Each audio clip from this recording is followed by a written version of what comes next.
Thank you for staying with us. Now we shift our attention to how tech hubs can actually make their works more known and also how they can draw finances from the global tech economy. And joining us to look at that, we have with us a techpreneur, Sheun Ashiru. Thanks for joining us on the program today. Thank you for having me. We also have another techpreneur, Ibukun Adeni.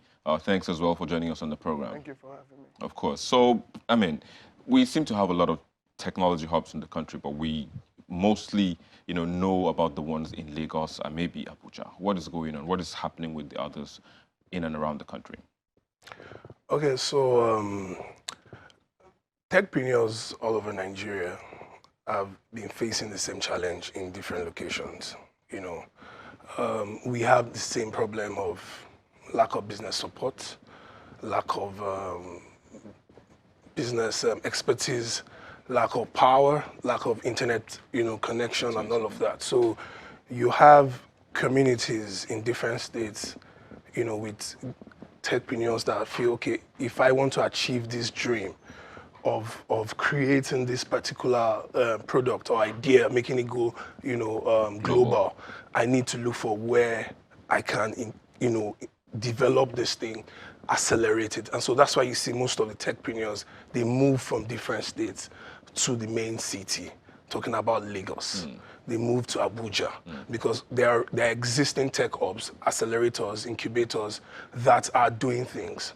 So if that's usually the issue, because if they stay in their locality, they probably may not be able to function. However, in their locality, they have problems they need to solve. But that support is really not there for them to solve the problem. So how do we bridge that gap? I mean, how do we make more hubs? How do we make hubs in those rural areas? Because there seems to be the issue of population concentration in these two cities, which are the major cities of Nigeria. So people move here, move to Lagos, move to Abuja. So the congestion continues, and the hubs back home in other places are not growing. How do we change that narrative? Okay, so the thing is, technology itself is an enabler, right? So it helps something function better, an existing thing, like transportation. If you put technology on top of it, it becomes better. So when you want to set up a tech hub, you have to be setting up a tech hub to sort out a local problem, right? Okay, so for technology to work in these places, the main problem, let me say two problems. I'll say business model and human resource, right? In Nigeria, you find out that there are more tech CEOs than developers, right? How do you build a tech solution? If you want to compete with Google, the first thing you will need is 15,000 developers, because that's how many they have, right? If you want to compete with any of these top companies, Uber, whatever, right? You have to have the human capital to be able to back it up. Most tech hubs in Nigeria, unfortunately, they copy from like American and Western concepts, right? Where forgetting that the Western concept already has human resources, developers everywhere. Although they don't even have enough, they're still trying to teach more. But even with all the institutions that they have teaching, they still need more, and they're still putting so much money into teaching that they're even coming here to come and take our own. Do you understand? You set up a hub and education is not the foundation, you're wasting your time because it's not solving a Nigerian problem. Do you understand? So you need to make sure... we need to look at it from a local perspective. Yes. You need to, first you train, you educate, then after you solve a local problem. So if the problem in Borno is Boko Haram, you have to be building technologies that can combat Boko Haram, things that will be profitable, things that will be relevant to the biggest market there. Okay, the biggest market in Borno might be the military, right? So you build technology that is relevant to the military. But if you don't have, technology tires me because sometimes when I'm still talking about software here, there's still hardware technology, right? Like in Nigeria, do you know, in my generation like this, in the whole of Nigeria, I only know 5 product designers. I don't know if there are more, but 5 hardware product designers. Is there like a community for hardware product designers if you even or set developers? up a community, you won't find talent. Do you get? You'll find maybe the organizers, maybe the 5 same people are the talented people, and a bunch of people that are dreamers. Why are they not imparting that knowledge? Why Because are they not there's no bringing education. more people? There's no. You want to build an ecosystem. You need schools. You need to create an ecosystem. You need schools. You need the schools that are churning out these people faster than even the market. It's meant to be a race. Do you get? There's more demand for developers than we can find. Try and set up a tech company in Nigeria today. Oh. Developers, that's the biggest problem. Well, so I mean, so that's kind of like digging deep into, you know, what is for lack of a better term now, the problem that we have at the moment. But solving it is what we're trying to look at. You know, how do we solve it? He's saying that, okay, education. You know, but apart from education, I mean, what else do we need to do apart from the human resource that he says we need to have? What else should we be doing? Because even if now, for instance, someone in Borno is creating tech that is, you know, more unique to the military, how do you bring it out? How do you blow it, so to speak, now? Okay, for me, I think the public-private partnership is very, very important. We need investors to key into the idea.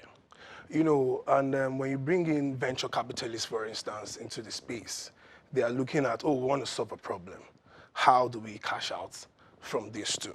Now, I agree with the fact that the problems are local. And as a matter of fact, in other climes, they actually, you know, look for their talents within. So one of the ways is, first of all, the public-private partnership. Then also, I think in Nigeria, we should start solving our problems from the smallest level. We have over 700 local governments in this country. We want to solve problems on a big scale. That's where the issue is. Like, we really don't go far. If we have a local government system that is harnessing these guys, these talents, at the small level, you know, picking them and, you know, having them represent their constituencies, you know, taking the problem like that, then you begin to see tangible things. But because we want to take it head on from the top, it becomes a problem.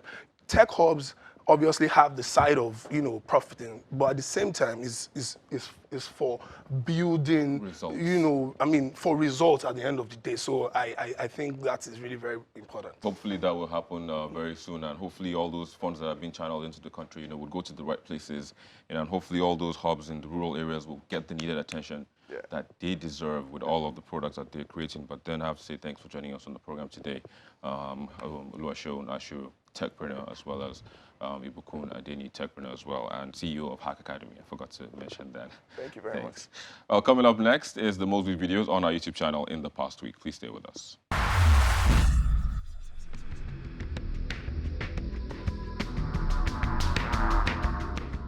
We begin this week's most viewed videos with the response of the German police on the assault on former Deputy Senate President Ike Ekweremadu in Nuremberg, Germany. No arrests, nothing.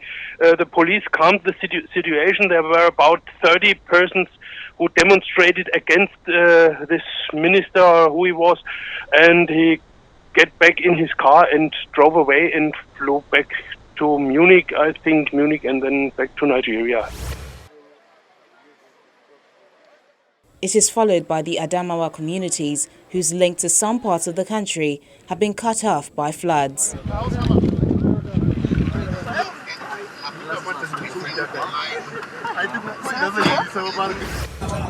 Next up in third is the raid on former Lagos governor's resident, Akinwumi Ambode in Epe, his local government area.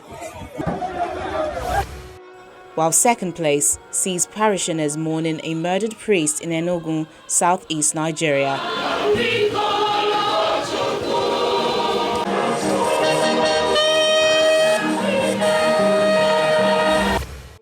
And first place is the return to the country of former Deputy Senate President Ike Ekweremadu from Nuremberg, Germany, after he was attacked during a program he was to deliver the keynote address. I had a feeling that they want the influence of alcohol or drugs, you know, so they don't represent the feelings of our people. And there you go, the most viewed videos on our YouTube channel in the past week, and that's the program this week as well. Let's continue the conversation via the social media addresses showing on your screen, so we can put out the many good solutions being proffered in various technology hubs around the country using technology. Thank you for watching. I'm Victor Matthias. Bye for now.